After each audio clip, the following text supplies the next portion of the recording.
name is the Educator here, and in this video we are going to be treating BIO111 possible questions, real questions. Alright, so just before we dive into this video, I'd like you guys to do something for me. If this is your first time turning into this channel, please do well to hit the subscription button so that when I drop subsequent videos, you are not going to miss out on them. Alright, and secondly, if you have been following the series of videos I've been dropping, revision videos I've been dropping, please, in less than 30 seconds, just go to the comment section and tell me how these videos have been helping you. All right, just tell me, how has it been helping you?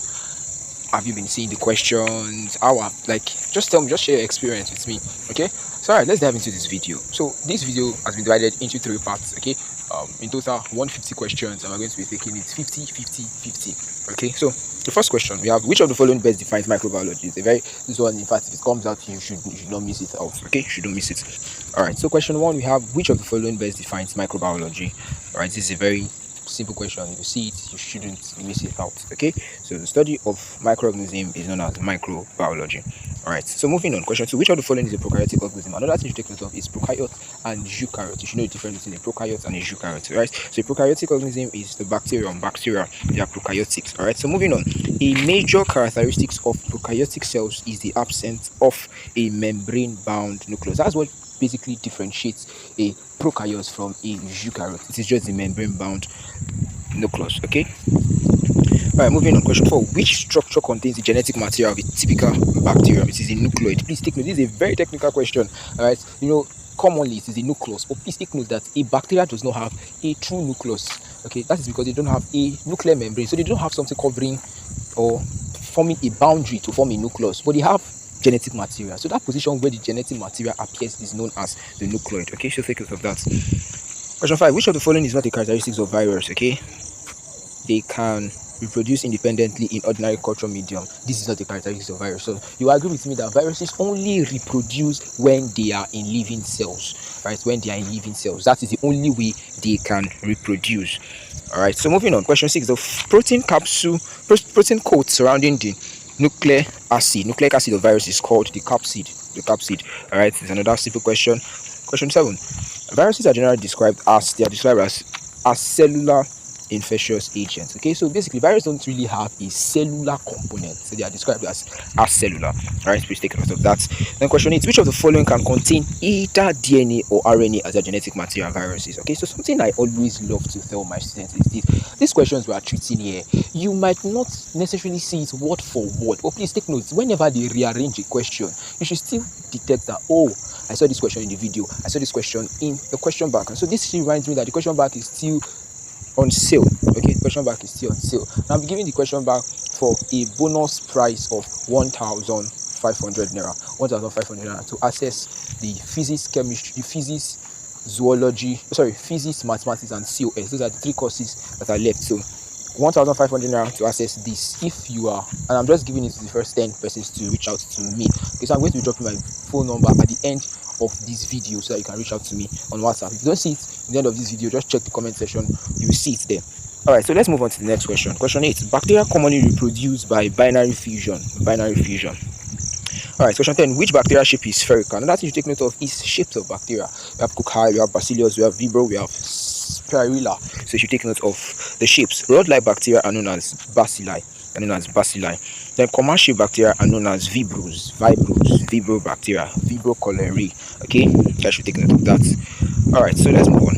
Question 13, which structure enables movement in many bacteria? It is their flagellum. So bacteria have flagellum that helps them to move. Okay, a bacterial capsule mainly helps in the protection and attachment. So if you go to advanced microbiology studies, you see that the structure of a bacteria, it has a capsule. Now basically this capsule just helps it to attach to things. Okay, it helps it to attach to things. Which of the following is a bacterial disease? Another thing you should take note of is this microorganism. You should know the set of disease and the cause. What does bacteria cause? What does virus cause? What does fungi cause? You should know each of them. All right. Question 16, which organism causes malaria? Of course, Plasmodium. Trypanosoma. You should know Entamoeba. Then you should know Leishmania. So take note of all these organisms. Okay. Which of the following is a protozoa? Amoeba is a protozoa. Okay, these are still basic questions. Amoeboid movement is achieved mainly by a pseudopodia. Paramecium moves primarily by the means of cilias. All right, Iglena possesses a locomotory structure called the flagellum. Which protozoa is associated with African sleeping sickness? It is your trypanosoma. Fungi are generally they are generally heterotrophic eukaryotes. Okay, take note of that. The thread-like structures that make up the body of most filamentous fungi is known as the hyphae. Okay. 23. A mass of fungi hyphae is called a thatch, a mycelium. 25. Yeast commonly reproduces asexually by budding. Okay. The basic unit of biological classification is the species. These are the basic units of biological classification. The correct order of major taxonomic categories from broadest to the most specific is dash. Now, take note of this question. It can be from the most specific to the broadest. Please take note. Don't say, oh, I know kingdom, phylum, I just go to kingdom and phylum and down to species and pick it as the answer. Look at what your question is saying. So this question says from the broadest to the most specific. So that means that we are going to have kingdom, phylum, class, order, family, genus, and species, which gives us option B. Okay. All right. So moving on. Binomial nomenclature gives an organism a two-part scientific name. As you know, the two parts is made up of genus and it's also made up of species. Okay. You know how it is written. Genus capitalized. The first letter is capitalized. The remaining letters are written in small letters, and it should be written in italics, or it should be bolded, or it should be underlined. Right? Don't forget this. The first part of the scientific name represents the genus. I've said that already. The genus. In Manihot esculenta, Manihot represents the genus. Okay, it represents the genus. In Manihot esculenta, the esculenta represents the specific epithet. All right, so you should take note of these. Which of the following is the scientific name of cassava? Scientific name of cassava, that's what we'll be talking about, which is Manihot esculenta. Allium cepa is the scientific name of onions. Okay, so now this is scientific name. If you take note of all these scientific names, all right. As for the scientific name of ginger is Gingiba officinale. Which of the following is correctly matched? We have the Dioscorus bulbifera, which is known as the area yam. Right, all of these scientific name and more has been given to you guys by your lecturer. All right, your lecturers have given you scientific names, so please don't take it for granted. If they give you 20 scientific names, learn the 20. If they give 50, learn the 50. I might not exhaustively mention all the scientific names that were given by your lecturer, but please, the number they give you, ensure that that is the number you are learning. Okay. All right, 36. The Dioscorus alanta is commonly known as dash. When you hear Dioscorus has to do with yam. Of course, it has to do with yam. When you hear that, just know that it has to do with yam, right?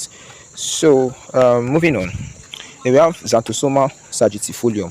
So, Xanthosoma sagitifolium is commonly known as cocoyam. So, you have option A to be cocoyam. Then, moving on. 38. Which scientific name represents the water leptus? It is Pistia stratiot. 39. Hydrilla verticillata. It's commonly known as the hydrilla or water team. Take note of that.